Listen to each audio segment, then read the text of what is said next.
Tapi pas Pak Agus mau ngedeket, tiba-tiba tangannya ditahan sama Sutris. "Pak, jangan Pak. Coba Bapak lihat matanya itu." Pak Agus berhenti, dia sorot nih pakai senter matanya si Bayu kan. Wah.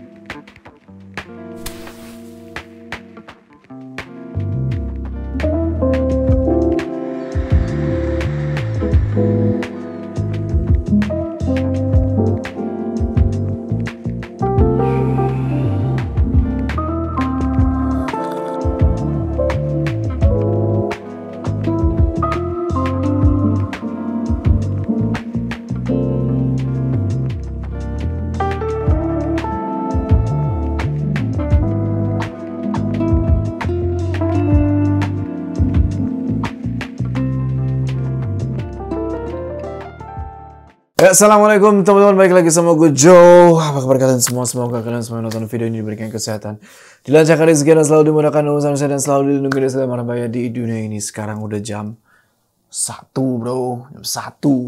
Kita syuting terus supaya kalian bisa dengerin cerita-cerita horor. Pada kali ini ada sebuah cerita horor tentang sebuah desa kecil di satu daerah di Jawa Tengah. Desanya nggak perlu gue sebutin lah. Nah, desa ini dari luar sih kelihatan biasa aja gitu ya. Tapi kalau ditanya ke warga sekitar desa itu, mereka pasti bakal cerita soal satu tempat yang katanya punya aura mistis yang kuat banget. Yaitu tempat di mana ada sebuah gua di situ. Warga sekitar bilang kalau mereka itu sering mendengar ada suara tangisan yang asalnya dari gua itu.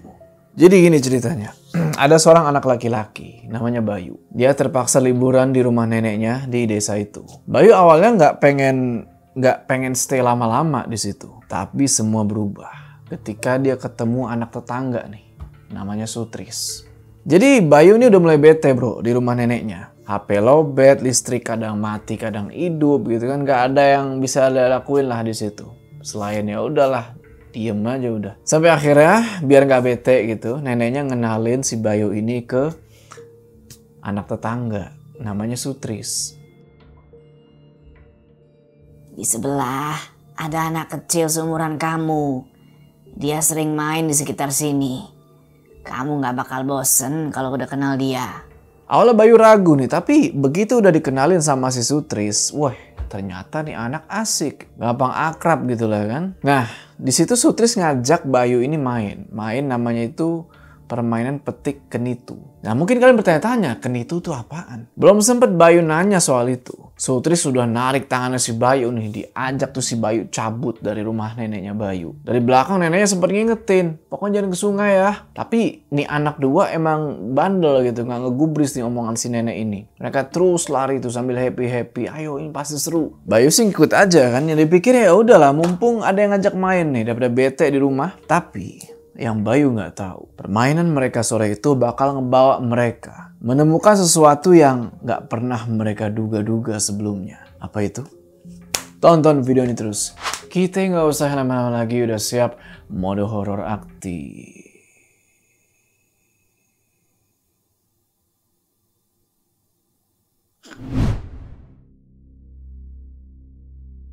Waktu itu udah hampir maghrib, tapi Bayu belum juga pulang. Mbak Marni, neneknya Bayu, jelas khawatir lah kan. Dia mondar mandir tuh gelisah di teras sambil celingak-celinguk, kali-kali itu anak pulang. Ini Bayu kemana sih? Udah sore gini kok belum pulang juga loh. Mbok, biasalah, namanya juga bocah lanang. Kalau udah main ya lupa waktu. Kamu tuh nggak ngerti. Cucuku belum pulang. Aku was-was ini. Wes Mbok, nanti juga pulang sendiri. Bener aja. Gak lama kemudian, datang nih anak. Muncul dia dari balik jalan setapak. Tapi dia pulang dengan kondisi yang ngebuat Mbah Marni ini kayak, lo habis ngapain sih Tong gitu loh. Utuh baju penuh lumpur, rambut berantakan, napas ngos-ngosan kayak habis main kejar-kejaran. Ngeliat cucunya kayak gitu, wah Mbak Marni langsung nyamperin, ngomel-ngomel lah pokoknya. Bayu, cepat bersihkan badan kamu. Habis itu siap-siap sholat maghrib. Bayu, kamu main di mana sih?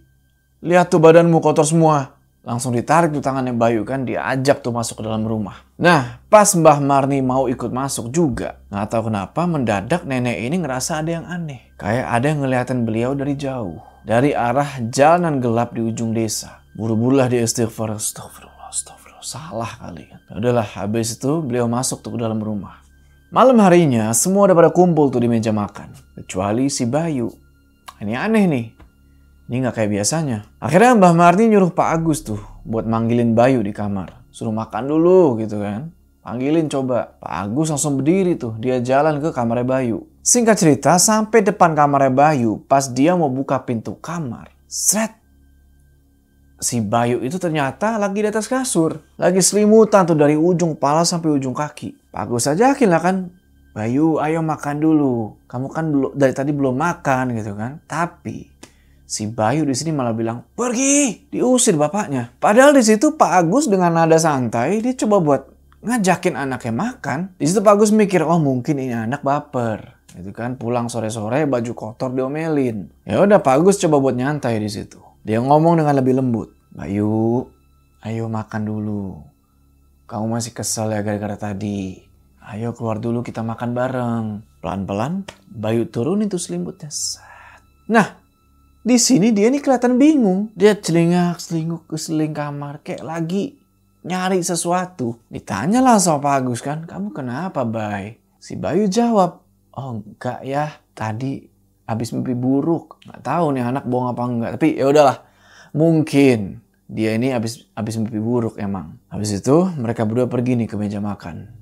Nah, di meja makan, si Bayu ini jadi beda banget bro. Dia diem aja tuh. Biasanya dia ini yang paling bawel. Suka cerita ini itu. Tapi malam itu dia kayak orang aneh. Abis makan pun dia nggak pamit. Nggak ngomong apa, langsung balik tuh ke kamar. Mbak Marni yang ngeliat itu heran lah. Dia tanya ke anaknya nih Pak Agus. Ini Bayu kenapa?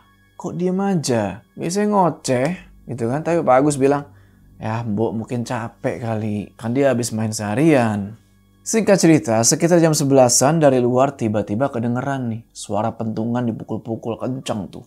Dung dung dung dung dung dung dung dung dung dung. Mbak Marni sama suaminya, Mbak Musni, langsung buru-buru tuh ngecek keluar. Karena kalau udah diketok pentongan kayak gitu, ini tandanya ada sesuatu nih, ada bahaya nih. Ternyata bener. Di luar tuh udah rame warga. Banyak kan bawa bapak. Wah, muka mereka semua udah pucet, udah tegang. Mbak Marni yang ngeliat itu penasaran gitu kan sama apa yang udah terjadi. Dan ketika ditanya sama Mbah Marni, salah satu warga bilang kalau ada satu anak tetangga hilang. Namanya Fadli. Ibunya si Fadli ini udah nyari kemana-mana. Satu rumah udah dicariin. Tetangga-tetangga udah ditanyain, tapi itu anak tetap gak ketemu. Singkat cerita, malam itu pencarian Fadli makin gencar. Sampai akhirnya mereka nemuin sendalnya Fadli bro. Ada di satu jalan di desa itu. Tapi yang bikin ngeri, itu di dekat sendalnya itu ada bercak darah. Nah lo kan, diapain nih anak? Nah ngedenger informasi itu, wah mukanya Mbah Musni, suaminya Mbah Marni itu, langsung berubah tegang. Pucet kayak dia tahu sesuatu nih yang menimpa Fadli. Beliau suruh tuh warga buat lanjut cari Fadli. Sementara Pak Agus sama Mbah Marni disuruh masuk ke dalam rumah. Sudah, tutup pintu. Kunci semua. Jendela dicek juga. Jangan sampai ada yang terbuka. Sebenarnya ada apa sih, Mbok? Besok pagi kalian pulang ke kota. Jangan balik ke sini lagi sebelum Mbok bilang boleh.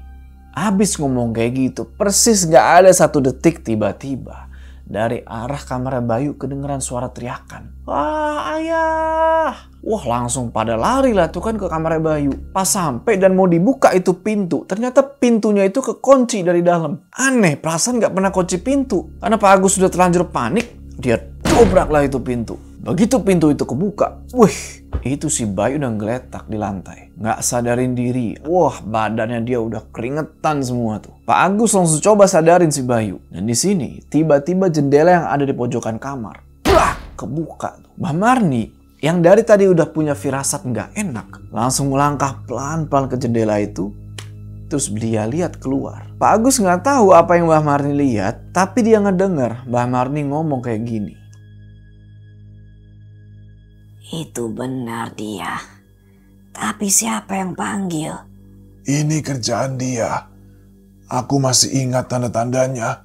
Habis itu, dari luar jendela itu mendadak itu angin gede berhembus. Diiringi sama bau anyir dan bau bunga kenanga. Pak Agus nggak tanya apa-apa di situ. Dia cuma fokus nyadarin Bayu, tapi dia ngerasa kayak ada yang lagi ditutup-tutupin sama Mbah Marni dan Mbah Musni. Pak Agus jagain tuh si Bayu sampai pagi. Dia temenin tidur di atas kasur. Sampai tiba-tiba pas paginya itu si Bayu tiba-tiba kumat lagi. Dia teriak-teriak tuh, wah, kayak orang kesurupan. Tangannya tuh kayak digoyang-goyangin ke atas kayak lagi ngusir sesuatu. Sontak Pak Agus coba sadarin lagi tuh anak kan. Bayu, ayo bangun, Bayu bangun. Begitu melek, si Bayu tuh masih gemeteran. Terus dia nangis. Dan pas lihat bapaknya, langsung dipelukin tuh bapaknya. Nggak tahu kayak nih anak abis punya mimpi buruk. Pak Agus elus-elus tuh punggung anaknya kan. Tenang nak, tenang. Gak lama setelah itu, Mbak Marni masuk tuh ke dalam kamar. Dan langsung nyuruh Pak Agus buat bawa Bayu balik ke kota saat itu juga. Pak Agus mau nanya kenapa gitu kan. Tapi belum sempet kata itu keluar dari mulut dia. Dari luar tiba-tiba ada suara teriakan. Fadli, bangun Le. Fadli. Mbak Marni sama Mbah Musni langsung pergi keluar rumah. Pengen ngeliat apa itu barusan. Sementara Pak Agus tetap di kamar. Nemenin Bayu yang baru aja sadar. Beberapa saat kemudian, Mbah Marni sama Mbah Musni balik ke dalam. Pak Agus ngeliat muka mereka jadi murung. Jadi down. Ini bener-bener ada sesuatu yang gak beres nih sama Fadli. Bener aja. Mbah Marni bilang kalau Fadli, si anak tetangga itu, meninggal. Mbah Musni terus ngajakin Pak Agus buat ngelayat. Nah, enak itu kan soalnya tetangga. Sementara si Bayu dititipin dulu nih ke Mbah Marni. Begitu sampai di rumah duka, Pak Agus kaget. Karena di lantai depan pintu itu masih ada bercak darah yang belum dibersihin. Jadi pertanyaan sekarang adalah kira-kira apa yang udah menyebabkan Fadli ini meninggal? Pak Agus coba samperin nih. Jadi kayak ada satu ibu-ibu lagi pada ngerumpi. Dia samperin tuh ibu-ibu. Bu, Fadli itu meninggal kenapa ya? Dan ini darah. Kok ada di tangga? Semalam dia hilang. Baru pagi tadi ketemu. Di jalan setapak yang menuju Bukit Larangan. Badannya sudah kondisinya hancur, Pak. Dan yang lebih aneh lagi, di kantong bajunya ada kembang kenanga. Wah, langsung sakit palanya Pak Agus di situ dan dia kayak keinget sesuatu. Bukit Larangan dan bunga kenanga. Mbak Musni yang ngeliat Pak Agus udah kayak orang puyeng, langsung nyuruh buat pulang duluan gitu. Pak Agus iyain aja karena emang jujur dia nggak kuat nahan rasa sakit kepala dia itu. Ditambah kata-kata tadi terus aja muter-muter di kepala dia tuh. Darah, Bukit Larangan, bunga kenanga. Apa itu? Kok terasa familiar? Kenapa sepertinya aku pernah tahu ini semua? Begitu sampai di rumah, Pak Agus langsung panggilin tuh Mbah Marni. Tangan udah gemeteran parah tuh. Mbah Marni yang ngeliat anaknya kayak gitu langsung panik. Disuruh tuh si Pak Agus buat istirahat dulu di kamarnya Bayu. Si Bayu udah tidur lagi tuh abis diminumin obat. Pak Agus sebenarnya di situ pengen tanya-tanya ke Mbah Marni. Tapi badan dia udah lemes banget gitu loh. Dia udah cuma ngangguk-ngangguk aja lah. Sebelum ninggalin Pak Agus buat istirahat, Mbah Marni sempat bilang sesuatu yang aneh lagi. Setelah kalian sehat, pulang ke kota. Jangan lama-lama di sini. Nggak baik. Kenapa, Mbok? Saya kan cuma kangen rumah. Apanya yang nggak baik? Masih kebingungan, Pak Agus milih buat tidur di lantai lah tuh. Yang udah dia alesin tuh pakai matras. Nggak butuh waktu lama, dia tidur. Dan di tidur ini, dia mimpi aneh. Di mimpi itu ada dua bocah lagi lari-larian. Nama dua bocah ini adalah Agus dan Indra. Mereka bukan lari-larian kayak lagi main, tapi lebih kayak lagi lari dari sesuatu yang mengerikan. Kembali ke desa, cepat. Tapi kamu gimana? Gak mungkin aku tinggalin kamu sendiri. Pergi ke desa dan bawa bantuan. Gak ada waktu. Cepat, sebelum dia temuin kita. Baru aja Indra lari terobos semak-semak. Tiba-tiba dia teriak kenceng banget. Ngebuat Ariel yang baru mau lari langsung berhenti dan ngeliat ke arah Indra. Dan di situ Indra teriak, "Dek, lari." Dia datang. Agus yang di mimpi ini dia dipanggil Aryo. Ngeliat Indra itu udah ketakutan. Sementara di sampingnya dia itu udah ada satu bocah. Lagi kejang-kejang, badannya udah berdarah-darah. Kayak habis dicabik-cabik, gak tahu sama siapa. Karena pemandangan itu, si Aryo ini atau si Agus ini langsung lemes. Dia jatuh ke tanah. Dari situ, tiba-tiba dia ngedengar suara anak kecil perempuan dari samping. Temani aku, Aryo. Di situ Aryo langsung nengok dan ada sosok anak perempuan berdiri di situ. Lehernya miring, gak wajar. Matanya kosong, tapi dari sudut matanya itu netesin darah. Satu tangannya ke depan, manggil-manggilin Aryo. Dan satu tangannya lagi ngejambak kepala Mas Indra. Ayo, cuma kamu temanku. Aryo geleng-geleng kepala di situ. Sambil nangis, dia langsung bangkit balik badan dan lari sekencang-kencangnya. Sementara itu, suara cewek perempuan anak kecil tadi di belakang masih terus manggil-manggilin dia tuh. Ayo, Aryo, cuma kamu temanku. Tapi si Aryo terus lari. Mas, maaf. Semua karena aku. Gus, kenapa? Sampean mimpi buruk lagi. Makan dulu, Gus. Setelah itu minum obat. Sebentar lagi bapakmu pulang. Nanti biar bapakmu yang suruh Kamil, anaknya si Jamal, untuk nganterin kamu ke terminal. Bapak sudah bilang ke Kamil, Gus. Tadi Bapak ketemu dia di makam. Sekalian langsung bilang. Tapi dia bilang, dia baru bisa antar kamu sore. Jadi istirahat saja dulu, sampai badan kamu enakan. Singkat cerita, sore harinya dari luar kamar, si Mbah Mami panggilin Pak Agus tuh dari luar. Dia suruh Pak Agus buat cepet-cepet packing, cepet-cepet pulang ke kota. Karena ini udah hampir maghrib. Mbah Mami takutnya nanti kemalaman. Di luar juga langit udah mulai mendung, takutnya kehujanan. Nah, sebelum siap-siap, Pak Agus tanyalah soal si Bayu. Karena dia belum ketemu anak itu dari tadi. Tanya ke Mbak Marni kan, "Bo, si Bayu kemana?" Nah, ditanya kayak begitu, si Mbah Marni ini malah kebingungan. Coba sih, mungkin dia lagi di kamar mandi. Kok ndak ada ya, Gus? Mungkin dia main ke rumah Sutris, Mbok. Bener juga, mungkin dia ke sana tuh. Nah, sebelum Pak Agus sama Mbah Marni mau ngecek ke sana, tiba-tiba dari ruang tamu Mbah Musni teriak-teriak tuh manggil, "Bu, Ibu." Pak Agus sama Mbah Marni langsung pergi ke sana. Dan ternyata di situ ada Sutris dan ibunya. Nah, Bu Sri ini emang sengaja ke situ mau nyari Mbah Marni sama Mbah Musni. Pas banget kan, secara tadi Mbah Marni sama Pak Agus mau pergi ke rumahnya Bu Sri. Sri, kebetulan sekali. Saya baru mau ke rumah kamu. Bayu ada di sana ndak? Tris diteror, Mbah.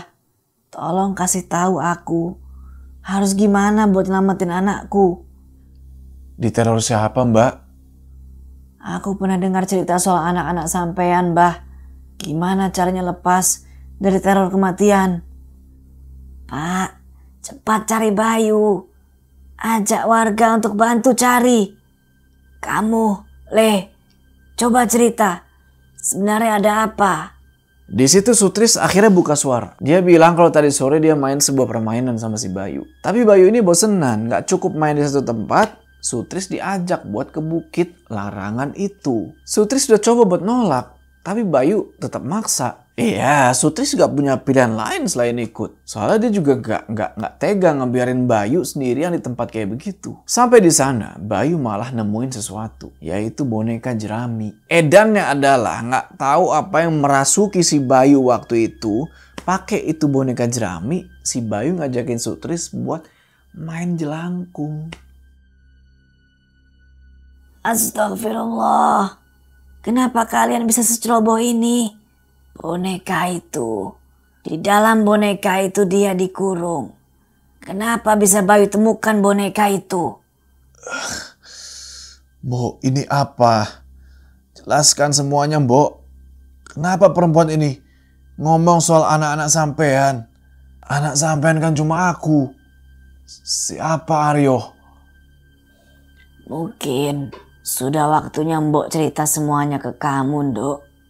Jadi ceritanya dulu Mbah Marni ini punya 2 anak. Namanya itu Aryo dan Indra. Jadi waktu kecil Agus ini biasa dipanggil Aryo. Dan Aryo ini bisa dibilang punya kelebihan. Dia bisa lihat apa yang orang biasa nggak bisa lihat. Salah satu yang dia lihat adalah sosok yang bernama Kenanga. Kenanga ini adalah sosok anak kecil, perempuan dari dunia lain. Nggak tahu kenapa si Aryo atau Agus dan Kenanga ini berteman. Dan mereka berteman sampai saking dekatnya Kenanga pengen Aryo ini ikut ke dunianya. Tapi Aryo nolak. Dari situlah banyak tuh kejadian-kejadian mengerikan bermunculan. Satu persatu teman-temannya si Agus, termasuk kakaknya Indra, diambil oleh sosok itu. Tapi siapa Kenanga ini sebenarnya? Mbah Marni lebih lanjut ngejelasin. Kalau si Kenanga itu anak Malang, gak ada yang tahu dia asal dari mana. Dia ditemuin di pinggir hutan sendirian. Gak ada yang berani ngedeketin, apalagi ngurusin dia. Cuma satu orang namanya Mbah Siem. Salah satu penduduk desa. Ya waktu itu udah tua banget yang berani buat ngerawat dia. Tapi pas Mbah Siem meninggal, semuanya jadi kacau. Orang-orang di desa masih percaya kalau setiap kali panen jelek, ada bencana atau warga mati mendadak, itu tandanya harus ada tumbal. Dan tumbalnya harusnya masih suci, yang paling menderita. Dan kalian bisa tebak, yang dipilih untuk ditumbalkan adalah Kenanga. Jadi Kenanga itu dulunya manusia biasa bro, anak kecil terlantar gitulah. Sampai akhirnya ditumbalkan sama warga-warga. Malam itu beberapa warga nyeret Kenanga tuh ke bukit. Di balik bukit itu ada gua kecil. Kenanga dibawa masuk ke situ sama tetua desa. Entah apa yang mereka lakuin di dalam, tapi nggak lama kemudian kedengar kalau Kenanga itu teriak kenceng banget kayak lagi kesakitan. Nggak lama suara teriakan itu berhenti, sunyi dan darah ngalir keluar dari dalam goa itu.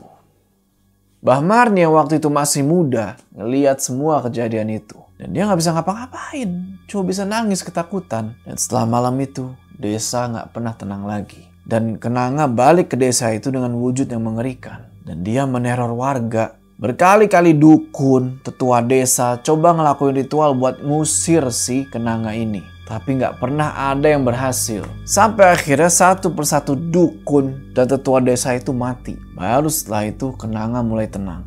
Tapi nggak lama setelah itu dia muncul lagi. Ketika si Agus itu masih kecil. Dan masih dipanggil dengan sebutan Aryo. Nah, pertanyaan kalian. Kenapa dia sekarang dipanggil jadi Agus? Kita lanjutin lagi ceritanya. Jadi dulu Aryo kecil ini sering hilang bro. Awal cuma sehari, terus hilang lagi beberapa hari. Sampai akhirnya pernah 2 minggu tuh gak pulang-pulang. Udah dicariin kemana-mana, gak ketemu. Keluarga itu udah pasrah. Sampai udah diadain tahlilan. Karena mereka pikir Aryo ini udah mati. Secara waktu itu banyak juga anak-anak lain yang hilang. Dan mungkin Aryo ini adalah salah satunya. Ya udah ikhlas lah mereka itu kan. Tapi Indra, kakaknya Aryo gak bisa terima. Dia gak percaya kalau adiknya hilang gitu aja. Sore itu, Indra pergi sendirian ke Bukit Larangan. Gak jauh dari desa itu. Gak ada yang tahu apa yang sebenarnya terjadi sama Indra sampai akhirnya masuk waktu Isya. Mbah Marni ngeliat di depan rumah si Aryo pulang. Dengan kondisi lagi nangis-nangis kayak orang ketakutan. Tapi ada yang aneh. Dia pulang sendirian. Gak sama Indra. Setelah diceritain kayak gitu, ingatan itu kembali muter tuh di kepalanya Pak Agus. Bayangan masa kecil dia yang udah dia kubur sengaja itu tiba-tiba kebuka lagi semua. Kang Mas, dicabik-cabik, Mbok. Mimpiku itu ternyata ingatan. Aku lihat sendiri. Dia membunuhnya, Mbok. Dia mengambil Kang Mas. Sudah, Le. Jangan ceritakan lagi. Terus kenapa namaku diganti, Mbok? Kenapa aku bukan Aryo lagi? Jadi setelah kejadian itu, Aryo kecil tuh hampir gila bro, hampir gokil dia. Dia terus-terusan manggil-manggilin kakaknya tuh si Indra. Dan hampir setiap hari dia ini selalu ngedenger di kupingnya. Suaranya Kenanga, manggil-manggilin dia, ngajak dia supaya mau ikut ke alamnya. Kadang Kenanga itu sampai berubah jadi sosok Indra.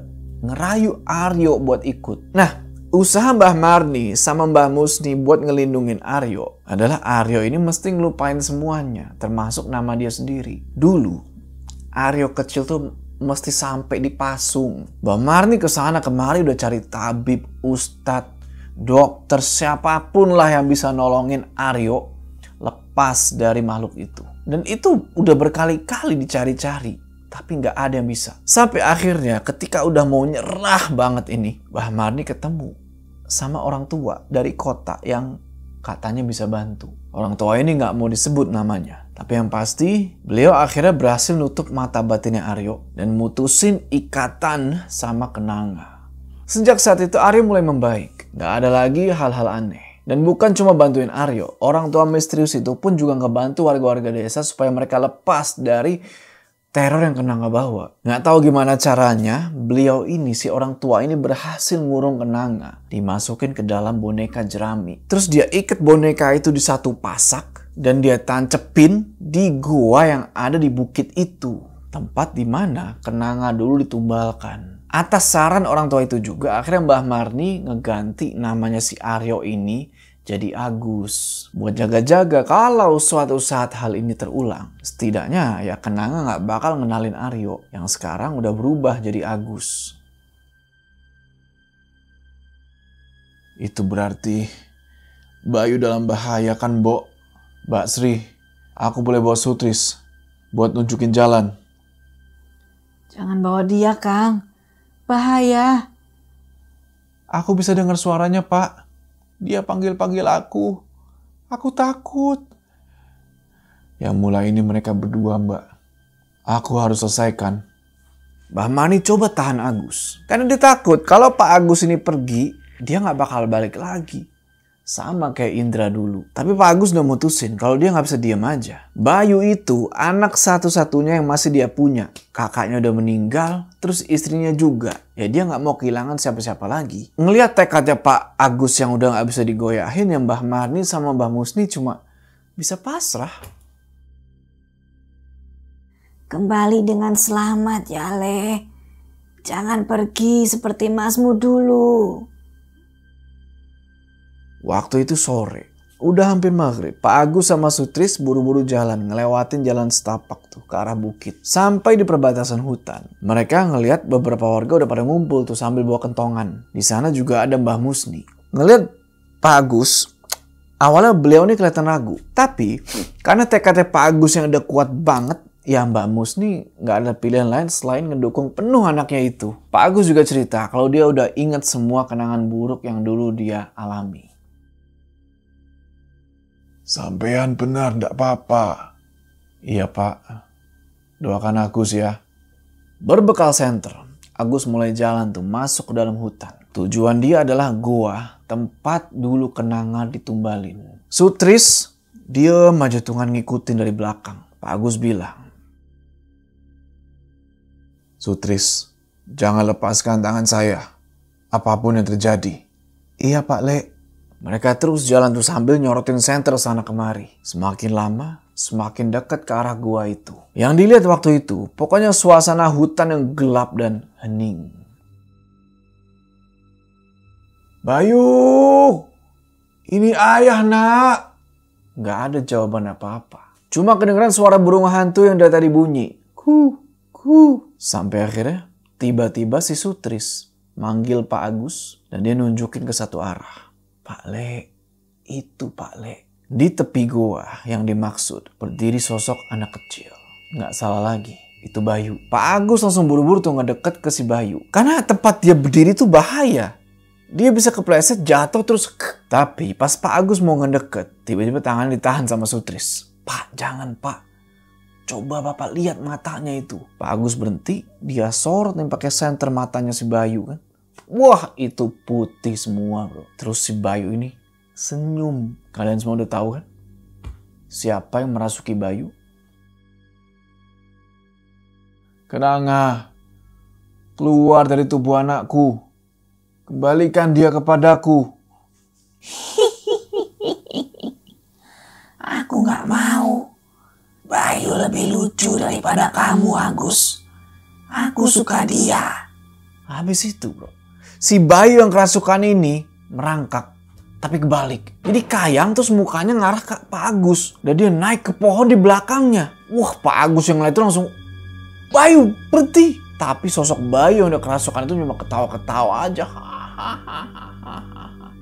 Gak ada yang bisa Pak Agus lakuin selain ngelihat anaknya yang udah dikendaliin sama sosok makhluk yang seharusnya udah lama mati. Sampai tiba-tiba Bayu lompat ke depan dan bergerak ke sana kemari itu dengan posisi Kayang. Pak Agus sama Sutris langsung teriak kaget. Di situ Pak Agus mendadak dia lepasin tuh tangannya Sutris. Sutris, diam di situ. Jangan kemana-mana. Hei, aku tahu kisahmu. Kamu marah karena dendammu ke para warga kan? Pak Agus coba jelasin ke sosok Kenanga ini kalau orang-orang jahat yang dulu nyiksa dia, nyakitin dia itu udah gak ada lagi. Agus minta maaf tuh atas nama warga, atas nama Bayu. Kalau dulu ada kesalahan, Pak Agus di sini mau tanggung jawab. Dia yang akan beresin semuanya. Tapi Bayu yang udah dirasukin sama Kenanga itu cuma diem aja. Pak Agus coba buat panggil sisi Bayunya. Bayu, ini ayah nak. Tapi tetap nggak ada respon sampai akhirnya Pak Agus coba buat ajak ngobrol lagi nih si Kenanga. Kenanga, kamu ndak harus seperti ini. Kamu dulu baik, ramah. Saya ingat itu. Mereka harus merasakan sakitku, Aryo. Disayat, dicapik hidup-hidup. Sakit. Tapi kamu membalas ke orang yang salah. Orang-orang yang dulu menyakiti kamu sudah ndak ada. Kalau begitu, keturunannya yang harus bayar. Kalau kamu seperti itu, kamu tidak beda dengan mereka, Kenanga. Anak-anak itu tidak salah.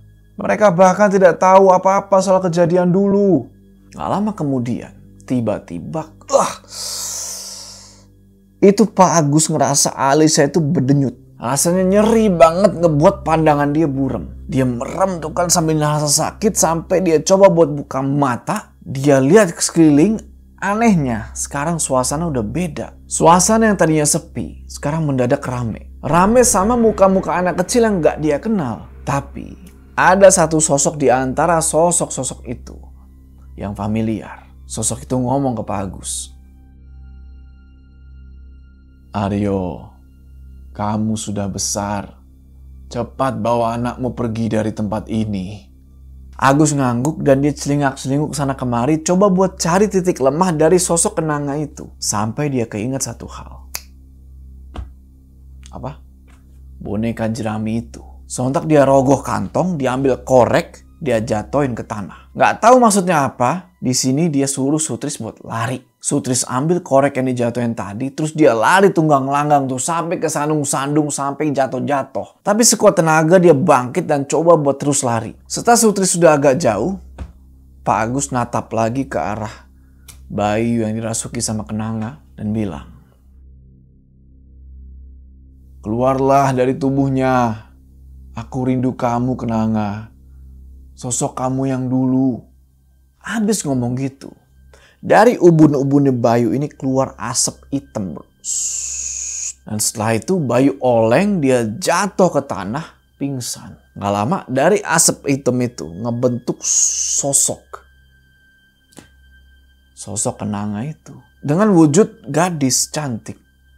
Rambutnya hitam. Dia cuma senyum aja di situ, tapi mukanya pucat. Pak Agus coba buat ajak ngomong lagi. Kemari, kamu ndak kangen sama aku. Kan kamu yang bilang, aku temanmu satu-satunya. Sosok Kenanga itu gak jalan kaki, tapi dia melayang, mendekat ke arah Pak Agus. Pak Agus langsung ngebuka tangan begini, seakan-akan siap-siap buat meluk. Sambil sesekali Pak Agus ini kayak ngelirik ke arah belakangnya Kenanga. Yang ternyata di situ Sutris lagi ngendap-ngendap di belakang sosok itu. Ketika Pak Agus jatuhin korek, Sutris langsung paham apa yang mesti dia lakuin. Dia tahu kalau Pak Agus ini secara nggak langsung merintahin Sutris buat ngebakar boneka jerami itu. Pelan-pelan Sutris jalan ngedeketin boneka jerami yang nancep di gundukan tanah deket gua itu. Sementara di sini Kenanga makin ngedeket. Sampai Pak Agus peluk tuh dia. Tapi sebenarnya Pak Agus merhatiin Sutris tuh di belakang. Yang kesulitan nyabut boneka jerami itu. Sampai akhirnya srak. Itu boneka berhasil dicabut keluar. Sekarang tinggal dibakar nih. Sutris berusaha buat nyalain korek apinya. Tapi itu korek macet. Gak mau nyala. Mungkin karena ngerasa ada yang gak beres di belakang. Kenanga berontak tuh. Berusaha buat ngelepasin pelukannya Pak Agus. Dan kepalanya muter gini. 180 derajat. Ngeliat ke arah Sutris. Dimana Sutris di situ masih coba buat ngebakar boneka jerami itu. Dan di sini, wah, Kenanga teriak marah.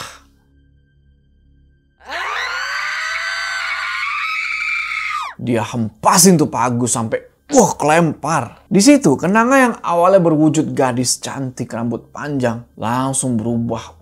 Jadi serem banget. Dia mulai bergerak kayak patah-patah persis kayak robot gerakannya. Di situ Sutris sudah gemeteran. Dia nangis tuh, tapi dia nggak nyerah. Dia coba terus nyalain korek itu, tapi waktu dia nggak banyak. Karena sekarang Kenanga udah di posisi kayang. Dia merangkak terbalik, cepet banget nyamperin si Sutris. Sutris terus coba nyalain korek itu sampai Allahu Akbar, tas nyala. Sekarang Kenanga jaraknya kurang lebih cuma 3 meter di tempatnya Sutris. Dia udah berdiri sekarang. Nyapin kuku-kukunya dia yang hitam dan panjang, tajam-tajam. Sutris udah bentar lagi game over. Tapi dengan kuasa Allah, korek itu nyala dan boneka jerami itu kebakar. Begitu kebakar, Kenanga langsung teriak, kesakitan, jerit, gelepar-gelepar di tanah. Sutris langsung bersimpuh tuh. Dia udah lemes banget lah sama apa yang udah dilihat malam itu. Sambil kebakar begitu, si Kenanga coba buat ngegapai Pak Agus. Ikut aku ke neraka. Maaf Kenanga, di duniaku ini ada surgaku yang sederhana. Aku punya keluarga tempatku pulang. Aku ndak bisa ikut. Pergilah. Sosok-sosok anak kecil yang dari tadi ada di sekitaran ngelihat pemandangan itu pada lari-larian dan hilang ditelan kegelapan malam. Tinggal sosok Indra yang masih ada. Indra di situ cuma berdiri. Dia senyum, terus ngeluarin air mata. Penampilannya udah gak kayak tadi lagi, tapi udah normal kayak dulu pas masih hidup. Pulanglah Aryo. Orang-orang di rumah pasti sudah cemas. Salam buat Mbok dan Bapak ya. Aku kangen Mas Indra. Di situ sosok Indra nggak ngejawab apa-apa lagi. Dan dia pelan-pelan ngilang tuh. Gak lama kedengeran suaranya bayi yang mengerang tuh kayak. Dia bangun. Baru bangun gitu dia langsung kayak celingak-celinguk kayak orang kebingungan. Pak Agus dengan terseok-seok dia jalan nyamperin Bayu. Dia peluk anaknya tuh kan. Dan dia pelukin juga tuh si Sutris. Dia bilang ke Sutris. Kamu hebat, Le. Kamu berhasil lawan rasa takutmu. Kita jadi bisa lewati semuanya. Ayo kita pulang. Habis ini, jangan lagi kalian main permainan memanggil setan ya. Hampir saja kamu tidak kembali, Bayu. Kenanga, anak itu bilang, aku mirip sama bocah yang bernama Aryo. Di situ Pak Agus ngejelasin. Kalau bocah bernama Aryo yang dimaksud yang kalian anggap bukan adalah Pak Agus. Agus juga ngasih tahu ke Bayu kalau Kenanga itu bukan manusia lagi. Jadi nggak baik berteman sama sosok kayak gitu. Karena kalau mereka udah nyaman, mereka bakal cari cara supaya ngebawa kita ke alamnya. Setelah itu mereka bertiga jalan beriringan keluar dari hutan itu. Diiringi sama suara ketawa anak kecil dan suara mereka lagi lari-larian. Tapi itu semua udah gak bikin mereka takut lagi. Gak butuh waktu lama, mereka semua berhasil keluar dari daerah itu. Mereka terus jalan sampai mereka tiba di jalan setapak buat menuju ke desa. Dan warga-warga ternyata udah pada nungguin. Termasuk Mbah Musni. Gus, kamu berhasil. Iya Pak, ayo kita pulang. Kamu harus segera diobati. Mbak Uti dan Bu Sri sudah menunggu di rumah. Sampai di rumah, Mbah Marni udah menyambut tuh di teras. Dan salah satu warga inisiatif buat ngejemput dokter. Dia bawa tuh ke rumahnya Pak Agus. Semata-mata buat meriksa keadaannya Pak Agus, Bayu sama Sutris. Habis diperiksa, Sutris sama Bayu pergi tuh ke kamar. Dan di sana mereka istirahat. Besok main yuk. Ada permainan baru. Hitung-hitung biar kita nggak stres dan trauma. Gara-gara teror hantu itu. Permainan apa lagi, Bay? Di situ Bayu pergi ngambil tasnya. Dan dia ambil dari dalam tasnya itu permainan yang dia maksud. Sutris yang udah ngantuk, matanya udah 5 watt, dia cuma duduk aja tuh nyender di tembok sambil ngeliatin benda yang si Bayu keluarin. Permainan apa sih, Bay? Ouija. Ouija. Kayak pernah denger, tapi di mana ya? Permainan apa sih itu? Hehehe. Oke teman-teman, itulah tadi ceritanya tentang kenanga. Gimana menurut kalian? Tulis pendapat kalian di kolom komentar. Oke, sebelum kita berpisah, jangan lupa kalian like video ini dan bagi yang belum subscribe, ayo subscribe ke channel ini supaya kalian gak ketinggalan cerita-cerita horor selanjutnya. Gua Joe. Sampai ketemu di cerita selanjutnya.